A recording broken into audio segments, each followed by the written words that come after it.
காஸ்ட்லியான மரம் ஒரு செம்மரம் 30 அடி கிளையே இல்லாம 30 அடி உள்ளார இதுல வைரம் மட்டுமே இருந்துச்சுன்னா எவ்வளவு பெரிய அமௌண்ட்.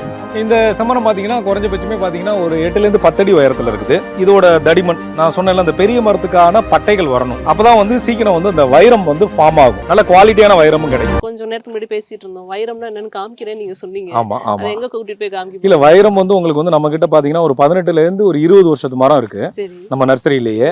அதை நம்ம வந்து கொஞ்சம் ட்ரில் பண்ணி பார்த்தா உங்களுக்கு வந்து தெரியும். ஆமா, அதனால தாராளமா, அதுக்காக தானே ஹைலைட்டே அதானே.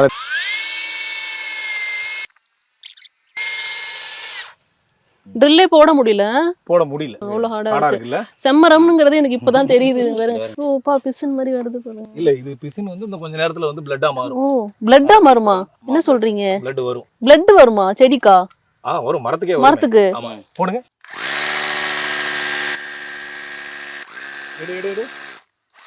நல்ல வாசம். இவ்வளவு தூரம் இறங்கி 2 இன்ச் இறங்கி இருக்கு. வைரத்தை ரீச் ஆகல. புகை வருது பாருங்க.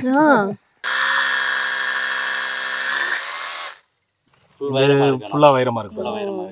இந்த தூள் வருது இல்ல, இந்த குடஞ்ச சுடுது கையே. ரெட் கலர் தூள் வருது பாருங்க. ரெட் கலர் தூள் வந்து வைரம். இதுக்கு முன்னாடி வரையும் இந்த வெள்ளை தான் வந்துச்சு. இதா வருது. ஆமா, நல்லா உள்ளார ஆழமாவும் போயிடுச்சு.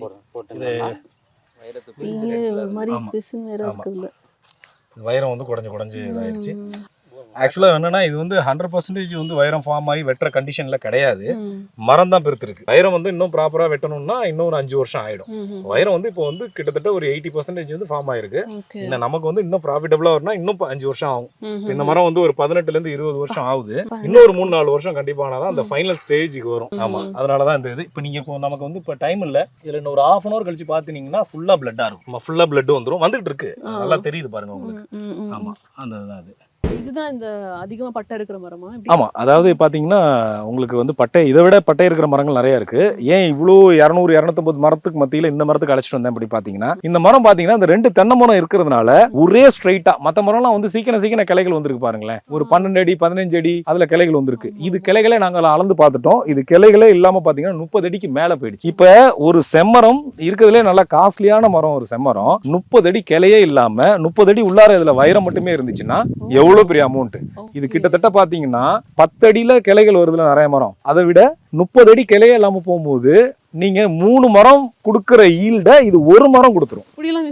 ஆமா, இது 1 மரம் கொடுத்துரும். ஏன்னா வைரம் தானே உள்ளார வந்து நமக்கு பணமே. அதே ஒரே ஸ்ட்ரைட்டா போனது காரணம் என்னன்னா, நம்ம நெருக்கிட்டோம் போட்டு. அதோட ஹைலைட் சரி இப்படி நட்டதுனால இப்ப இந்த மாதிரி வந்து வரப்பு ஓரங்கள்ல தென்னை மரம் இருந்தாலும் சரி, மத்த மரங்கள் இருந்தாலும் சரி, செம்மரம் அதையும் டிஸ்டர்ப் பண்ணாது, இதுவும் டிஸ்டர்ப் ஆயிக்காது. இதுக்கு ஒரு கேப் கிடைச்சா அந்த கேப்ல போயிட்டே இருக்கும்.